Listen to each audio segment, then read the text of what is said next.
Breaking news tonight. She's beautiful. She's brilliant. She is a hard-working graduate. And she's just 19.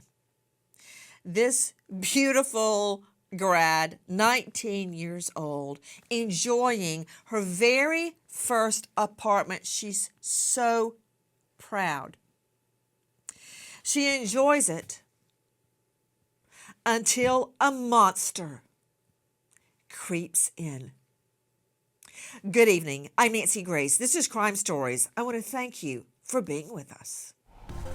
Aaliyah Kyles, a 19-year-old recent high school grad with a promising future ahead of her, wishing to follow in her sister's footsteps. Aaliyah is an ROTC hopeful and dedicated employee, but things take a sinister turn when neighbors report a disturbance at Aaliyah's apartment. Can you imagine this little girl, all proud of her very first apartment, until a figure clad entirely in black sneaks into the garden? Joining me right now are two very special guests. Let me introduce to you Anthony and Montina Kyles. They are joining us from Memphis. Mr. and Mrs. Kyles, thank you for being with us tonight. Yes, and thank you for having us.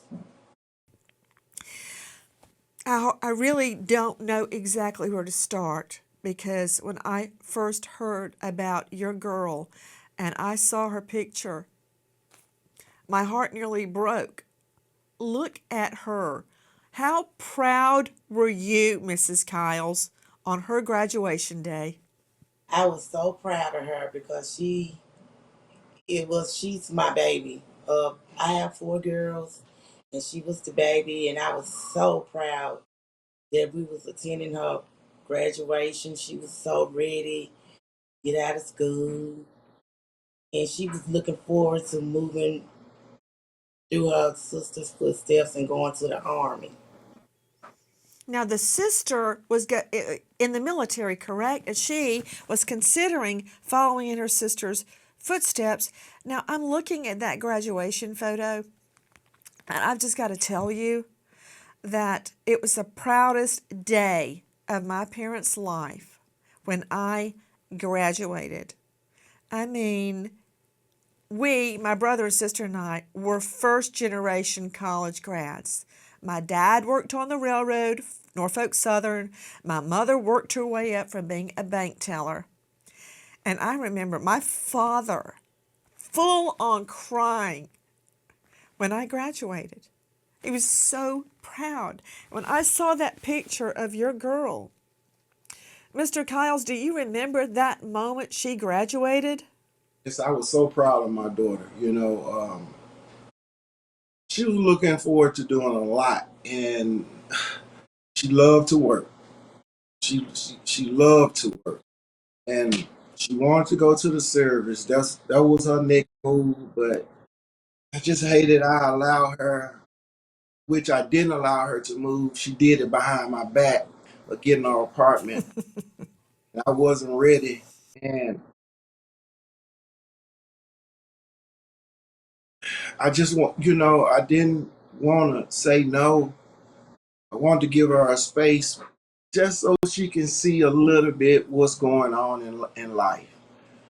I think that was the Well, worst I mean, mistake. Mr. Kyles, you're right, because if you don't let them go a little bit, then they rebel and they could leave forever, or they could have a bad reaction and everything goes sideways. I mean, you can't hold them, and I'm having a hard time with that right now because my twins are about to turn 18 and they want to do things, and I think of all the dangers involved, but I have to bite the bullet and let them do things. You did the right thing. I hope you're not blaming yourself, because everything that ever went wrong with me, my mom and dad thought, oh, we should have fill in the blank. So this little girl, you said she wanted to go into the military. That was her dream? She was going. She was on her way. I was talking to her. I was trying to get her to come back home. And she was, okay, Dad, I'm going to come on back home. This was a month before. Now, what is this picture we're showing right now, Mr. Kyles and Mrs. Kyles? It was of her in like a beautiful red sequined dress, and she's wearing a crown. What is Yes. that? That was her graduation. No, the I red mean, that was dress her is, prom. the red dress is, she was, What she said? 2023 Queen of, Wooddale. Look at her now. She was the queen of what? Wooddale, class of, 23. She's gorgeous. Where did she get that dress? Oh, I think we got it made, right? Yeah, she got it made. That was her prom I thought dress. I was the only one that did that, Mr. and Mrs. Kyles, where I grew up in rural Bibb County. Yes, ma'am. Hey, we couldn't afford a prom dress like that. We had to get it, go to Cloth World and get the material and make the dress. That Right. is amazing. Amazing. You know, I'm looking behind you at, it looks like a cutout of her. What is that behind you? Is that her? It's Yeah, her. yeah. It's a cutout That we got made that I got done when she passed. when she passed that I had at the burial at a funeral. Let's see if it This is is, in- What did you say about burying her? that was a cutout that we did, and I had it at her burial. And from when we got ready to bury her, I put it up. Miss Kyles, when did you learn that something horrible had happened to your baby girl? I was at work. I got a couple of phone calls from my oldest daughter, and the phone kept hanging up maybe 2, 3 times. So I was at the time I was working with Chick-fil-A. I just have to be at work at 5. So she kept calling, and the phone kept hanging up. So when I finally got her on the phone, she was crying, and she was like, "Mom, Lily is dead." I said, "What?" She was like, "My Lily dead." I was like, Shantina, come on. So I screamed real loud, start shaking, and went to my car, got my stuff, went to my car. But I couldn't crank my car up. I just couldn't move. And I cried for maybe 30 minutes before I could put that car and drive. From that point, I called her dad, called her other 2 siblings, and my aunt, and just called them. And so we went out to our house on the scene. Um, Once we got there, of course, crime scene was there, plenty of police. They wouldn't let us go towards her apartment. So, and that morning it was raining very, very hard. So we had to sit out there maybe 4 hours before they brought her body out in the bag. And that was the worst feeling to saw her being rolled out her apartment. That she really loved being there, but to see her rolled out on this stretcher, it just my life has not been the same. It just gonna took all of the life I have on the inside out. It's not the same. It's the way of life, the feeling, the wake up, the pain, the hurt, the missing her.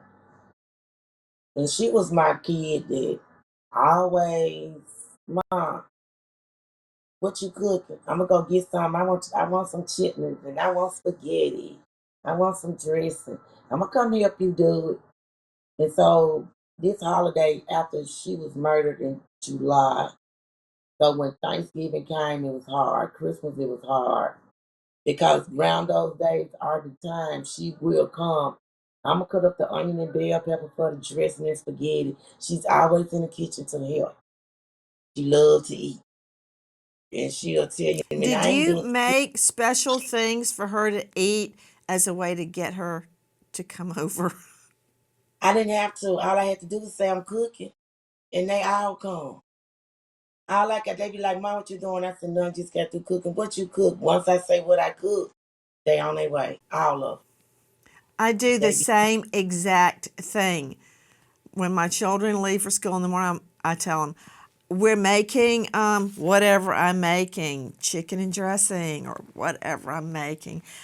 right. Things that I know they're going to like. I'm like, now come home straight from school now because the house is going to smell good. And they Ooh. do. Mr. Kyles, when did you learn? What were you doing? When did you learn about what happened? And when you first learned that she had passed, could you imagine someone had actually broke in her little apartment and killed her? Did that possibility cross your mind at the beginning? Well, I wasn't for sure what happened, but when I first heard, my mom gave me a call, and I can hear it just like it happened yesterday. Um, her crying and telling me, I really don't want to repeat what she said, but just them words really just hurt me to my heart to even think about my baby being gone. I was devastated. I've never been hurted, but that's the only thing that really broke me down. I don't think I'll ever be the same again. Um, that was my baby girl. She was she was my everything, and from the time that we separated and she stayed with me,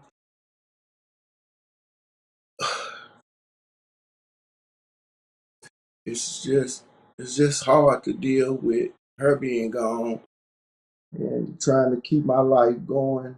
And oh, excuse me right now. Around 3 a.m. on Tuesday morning, July 9th, a resident at the Boulevard hears gunshots and sees a man dressed in all black running from an apartment next door. She calls 911 to report the shooting, but can't give the operator any more details about the suspected shooter. How could a beautiful young first grade teacher be stabbed 20 times, including in the back, allegedly die of suicide? Yes, that was the medical examiner's official ruling. After a closed-door meeting, he first named it a homicide. Why? What happened to Ellen Greenberg? A huge American miscarriage of justice. For an in-depth look at the facts, see What Happened to Ellen on Amazon. All proceeds to the National Center for Missing and Exploited Children. Aaliyah Kyles is a 19-year-old teen from Memphis and recent high school grad, but police are called to the scene when a worrying disturbance is reported at Aaliyah's apartment, and a man clad in all black is spotted fleeing from the scene. I mean, right there, a man clad in all black. Chris McDonough joining me, Director Cold Case Foundation, but for my purposes, former homicide detective, has worked hundreds, literally hundreds of homicides. You can find him on his YouTube channel, The Interview Room. Chris McDonough, much like the case you and I have been investigating of Brian Koberger charged in the slate of 4 Idaho students, when you have a perp show up clad in all black, sneaking around the outside of someone's apartment, it clearly shows premeditation. Don't you agree? It's not like this just happened. He entered this apartment complex, which, by the way, has a horrible track record. Hold on. Let me pull this up. Chris, but between 19 and 24, 5 homicides, 85 ag assaults, 224 assaults, arsons, burglaries, vandalism. It's too long for me to read. But when you look at the apartments, when you look at them, they are the Boulevard apartments on Bald Eagle Drive. They look beautiful. There is, if we could pull up the pictures of the apartments, beautiful manicured lawns. They've gone to trouble to have it landscaped with gorgeous vegetation. Parking lot, perfect. There's security lights outside. Everybody has their own spot to park so they can go straight into their apartment. I guess they didn't say anything to this little girl, Aaliyah Kyles, when she rented her very first apartment there, about the crime record, but I'll get 3 inches up their tailpipe in a moment. I want to deal with someone coming to the scene, allegedly like Brian Koberger, sneaking around, skulking around, clad in all black. In his case, even wearing a balaclava over his face, like a ski mask. I mean, it shows premeditation. Absolutely, Nancy. I mean, this is every parent's worst nightmare. The Kyles are experiencing a wolf in sheep's clothing, i.e., the den, the apartment complex, and this is an apex predator. This guy came to that apartment with one intent, and that was to victimize this sweet child and then ultimately take her life. It's disgusting. Joining me, Sydney Sumner, Crime Stories investigative reporter. Sydney, what do we know about the night that this little girl was murdered in her own apartment? And see, what we know about that night is that Aaliyah was minding her own business. She was in her apartment doing her thing. It was just after 3 a.m. She was probably asleep when someone broke into her apartment through a broken window. Somebody entered her apartment through that broken window. You hear multiple gunshots. A neighbor overheard the gunshots, called 911, and watches as possibly the shooter runs out of her front door. Guys, we learn more from Memphis police. Listen. Memphis police arrive and find the door to Aaliyah Kyles' apartment thrown open. Inside, nothing immediately seems out of place, but officers discover a gruesome scene in the bathroom. Aaliyah Kyles is lying dead in her bathtub. Aaliyah is naked and has multiple gunshot wounds. Police determine her killer gained access to her apartment through a window with a broken lock. The medical examiner later determines Aaliyah had been. She should have had more time. She was only 19. From our friends at WREG3, Mr. Kyles, when did you learn the extent of the injuries to your daughter? We found out about it when we was able to. We already knew it was a gunshot. We knew she had got shot, but not knowing where she got shot at until we had a chance to get to see her. And the autopsy also told us a lot about what went on. What did you learn from the autopsy, Mr. Kyles? I learned that my baby had been shot in the chest, in the head. Found out that my baby. Who did this thing to this beautiful young girl? Why did her parents have to get a call that their daughter was found unclothed, bleeding out in the bathtub of her very first apartment? Then to add insult to injury, to learn that this girl had been raped. Why? Why did this happen? Sydney Sumner joining us. Explain to me how this, I don't even know what to call him other than a monster, dressed all in black, sneaks into her apartment, clearly with the intent to rape her. How did he get in? What happened? For instance, Sydney Sumner, did Aaliyah live on a ground floor? Yes, she did, Nancy. She lived on the ground floor.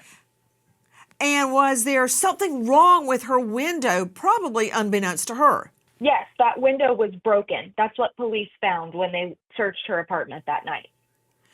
So all it would have required is someone going up to that ground floor window and just basically climbing in.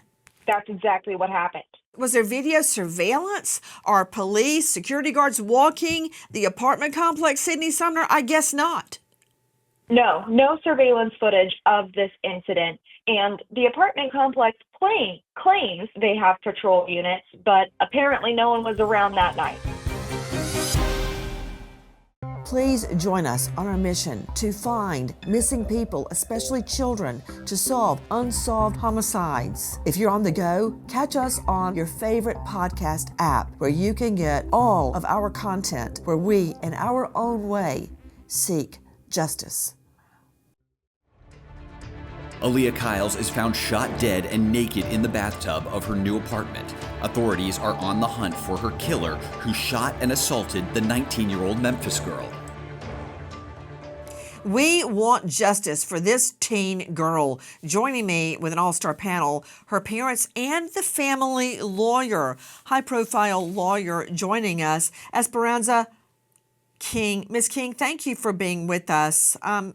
Ms. King, I'm very curious what you have learned. I've read your massive civil lawsuit against the apartment complex, but what have you learned after careful reading of the autopsy report? Yes, Nancy, thank you again for having us and for sharing Aaliyah's story with the world. So, this is still an ongoing investigation, and within the last couple of weeks, we've learned new information. But when we did receive the autopsy report, we did learn that Aaliyah was shot twice, once in the chest and once in the head. And we also learned that she put up a fight, that this was not something that went down easily. She put up a fight. There was evidence of some bruising. And then we also learned recently that she was by the assailant. Joining me as a special guest to support the Kyles is Esperanza King. She's a high-profile lawyer and founder of E.A. King Law there in Memphis. Let me go to Dr. Thomas Coyne joining us, Chief Medical Examiner, District 2 Medical Examiner's Office in the state of Florida. Forensic pathologist, neuropathologist, toxicologist, it goes on. Dr. Coyne, thank you for being with us. Dr. Coyne, you have performed literally thousands of autopsies. Now, depending on the timing of the gunshot wounds, it is very possible we've got a shot to the chest and a shot to the head on this teen girl. Isn't it true, Dr. Coyne, that if she was shot in the chest first, she would have lied in that bathtub knowing what was happening to her? We know she put up a fight for her life. When you hear attorney Esperanza King describing defensive wounds and bruising, what does that mean? That means she's very likely got wounds to the outside of her arms and hands. Maybe her nails are torn off. There is probably bruising on her arms where she was grabbed. She was unclothed, Dr. Coyne. That wasn't done easily. You don't think this girl fought back to some intruder clad in solid black trying to take her clothes off? Oh, Hellno. This girl fought. She knew what was happening to her. And if she was shot in the chest first, she very likely knew she was dying, Dr. Coyne. If the wound to the chest came first and it did not strike the heart, but did strike, a major arterial structure, she could have lost a significant amount of blood and probably had upwards of a few minutes or perhaps even a minute of consciousness before a significant amount of blood to her head was lost. But with regards to defensive wounds and such, the autopsy report or the autopsy physician would have described all of the wounds, bruises, injuries to her body, to her extremities. Defensive wounds are those which we see on the backs of the hands, on the forearms, which indicate that a person is trying to parry a blow while being attacked. Of course, obviously, the head wound would have been the fatal wound. I don't know when that occurred with regards to the order of injuries. Dr. Thomas Coyne, wouldn't you agree that shooting someone in the head is what we call execution style? Would you agree with that? Yes, it's a fatal wound. And what do you mean, Dr. Coyne, when you use the phraseology execution style? Well, generally, any wound that is intended to be a fatal wound. And so, of course, any gunshot wound to the head will be immediately fatal. Dr. Coyne, would it matter to you if you found stippling or gunshot residue around the gunshot wound to the head? Yes, that is how we determine range of fire. And so when we are examining a gunshot wound, first and foremost, we have to make the determination, is this an entrance wound versus an exit wound? But there are certain features of a wound that allow us to determine whether a wound was perhaps contact, distance, or whether it was within close range. And so as a bullet exits the muzzle of the gun, with it comes gunpowder residue and soot, and that is traveling at a high velocity will strike the skin, producing very punctate or tiny abrasions, which we call stippling or tattooing. Tattooing because that carbon will actually get deposited in the skin, much like a tattoo. And when we see that, that indicates to us that the person shooting the victim was within 3 feet of distance. Aaliyah's family wants justice after their 19-year-old daughter is shot dead in her own apartment. A lawsuit filed shows Aaliyah's apartment complex reported 5 homicides, 224 assaults, 2 kidnappings, over 150 burglaries, thefts, and robberies, and many other crimes in the span of just 5 years. Straight out to Mr. and Mrs. Kyles, Anthony Kyles, and Montina Kyles. I'm very curious when you began to speculate as to who could have done this to Aaliyah. What went through your mind? What were you thinking? A lot of things was going through my. At the time, I couldn't trust nobody. I just stayed to myself a lot. Had a lot of things going through my head. What could have happened? Who done it? And what for? What did you think, Montina? Mrs. Kyles, what went through your mind as you tried to figure out who would have done this? What went through my mind, the only thing that kept going through my mind when it happened was who did it.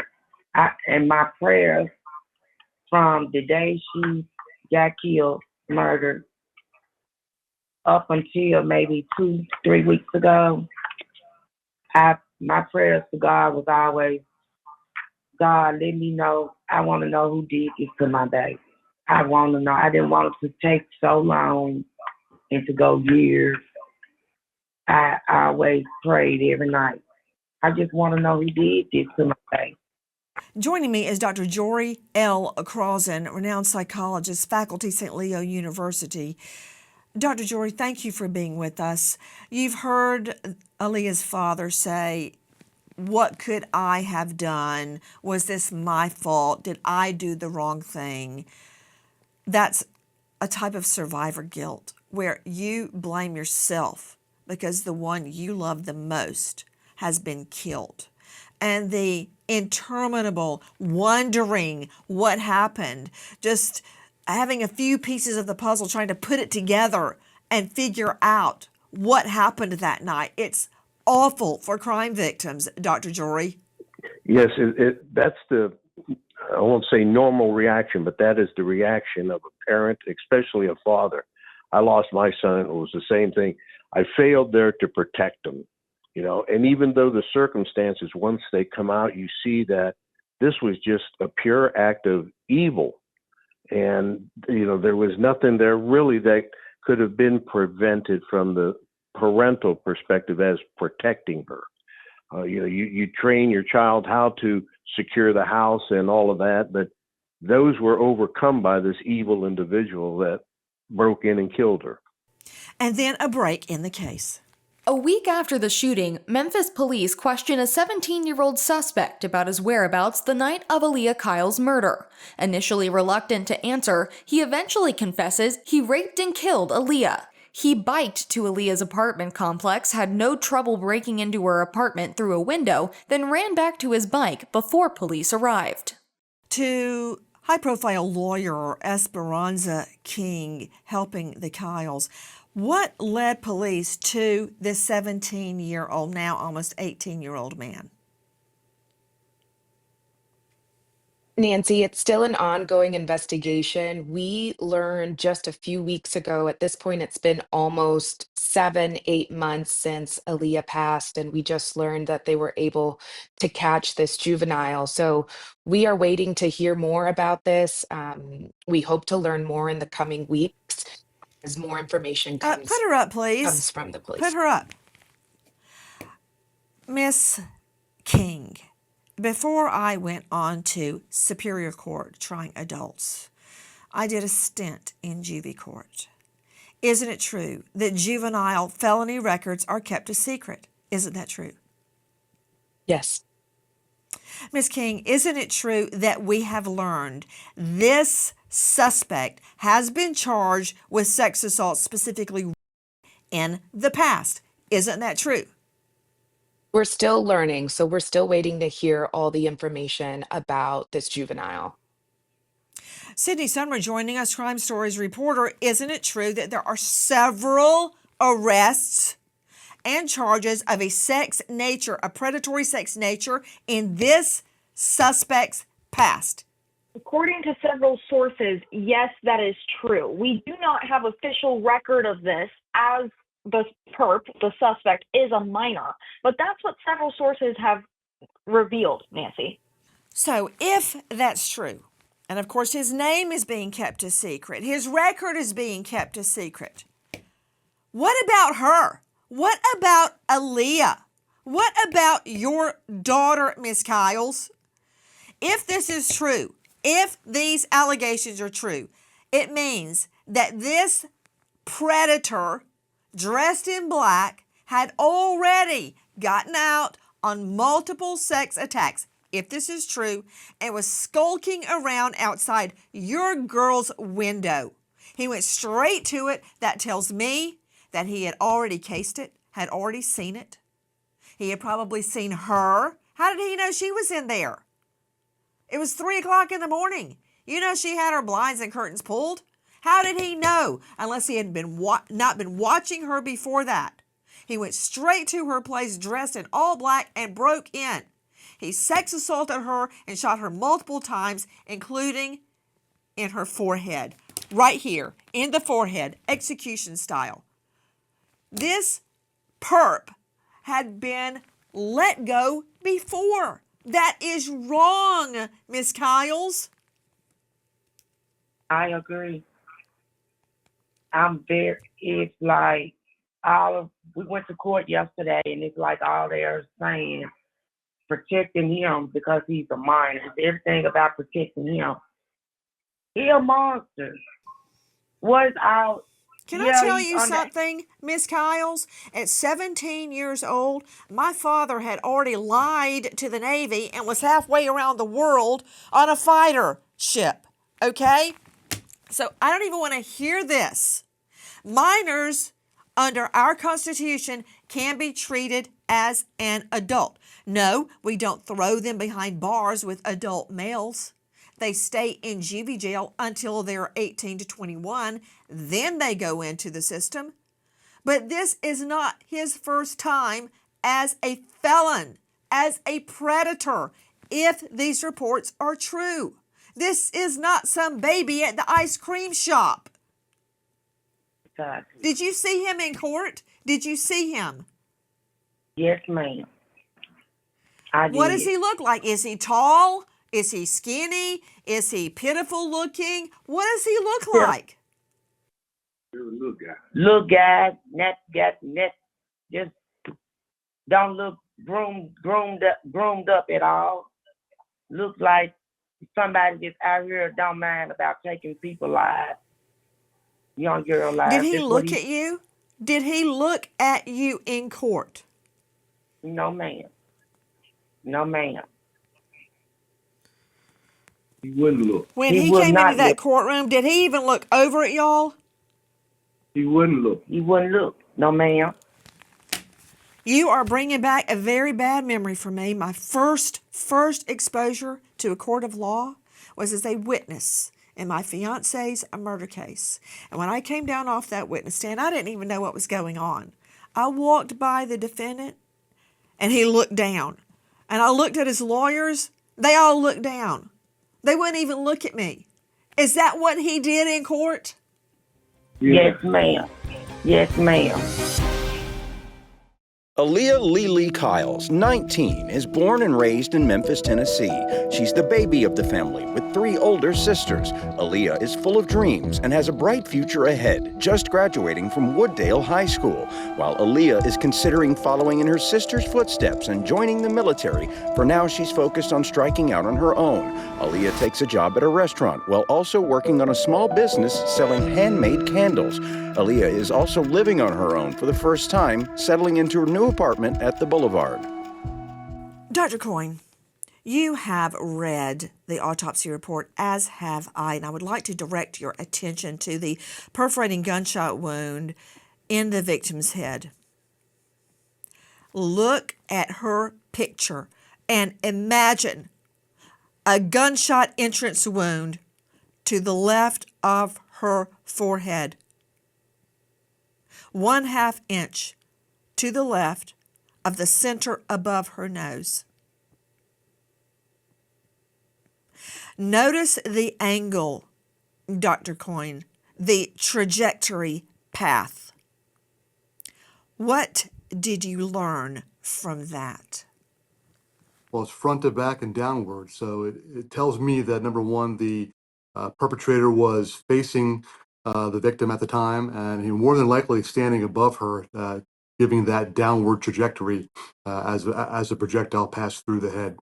McDonough, do you hear what Coyne just said? Do you know what that means? That means as this little girl lying in the tub, wearing nothing but a little orange t-shirt, after shooting her in the chest, stood over her and shot this girl, this beautiful girl, in the head.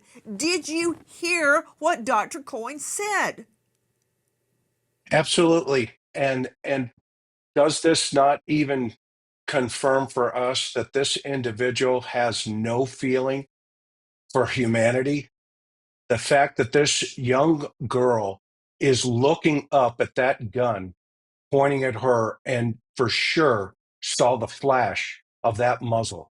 Mr. and Mrs. Kyles, these are the facts that must be presented to a jury. This cannot result in a cheap plea. According to these reports, he's had many, many chances to turn his life around. I feel horrible going through these facts with you listening. I would never let parents sit in the courtroom unless they insisted on it when I discuss autopsy reports. But I know it's nothing you haven't already dreamed about, had nightmares about. Miss Kyles, I am Yes, ma'am. sorry that every time you talk about this, you have to relive what happened to Aaliyah. What is your message for the justice system and to other parents tonight? I wouldn't want any parent to feel this hurt because this was very senseless. My daughter worked hard. She was loving her apartment. worked 2 jobs. She loves her nieces and nephews. She's just the life of the family. We'll never get to see her coming through the door with that lovely smile. What y'all doing? What y'all finna eat? What we gonna eat? Who cooking? I'm just, everything about her. She was that was my sweet little girl. It was my baby of them all. It hurt. I be trying to be so strong, but it's a lot of times when I get home from work and I just sit here and I think about my baby. I talk to God. I ask him for strength. But I am so sad and hurt. It's like my life is not the same anymore. I'm a change. My life is not. Life's not the same. It's my everyday insight on life and how I feel, just the hurt that I have to walk around and, try to act like everything's fine. It's not. It's not fine at all. Mr. Kyles, what is your message for the justice system and for other parents tonight? We do want justice, and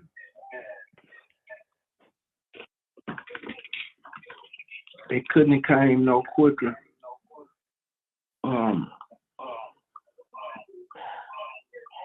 Our daughter was a delight, life of our life, and it's just been ripped from us. But one thing I do like to thank God for giving us the justice. And we can't do nothing but continue to pray and try to come together as a family until we get healed. Joining me, Anthony and Montina Kyles, seeking justice for their daughter, Aaliyah. We wait as justice unfolds. If you know or think you know anything about the brutal death of this beautiful teen girl, Aaliyah, please dial 901-528-2274. Repeat, 901-528-2274. We remember American hero Deputy Sheriff Thomas Barnes, Jefferson Davis County Sheriff's Department, Mississippi, passed away in the line of duty, survived by wife Felicia and children Demetrius, Kendriana, and Thomasina. American hero Deputy Sheriff Thomas Barnes. Thank you to our guests, especially to Mr. and Mrs. Kyles. Nancy Grace signing off. I'll see you tomorrow night, 6 and 9 o'clock sharp Eastern, and until then, good night, friend.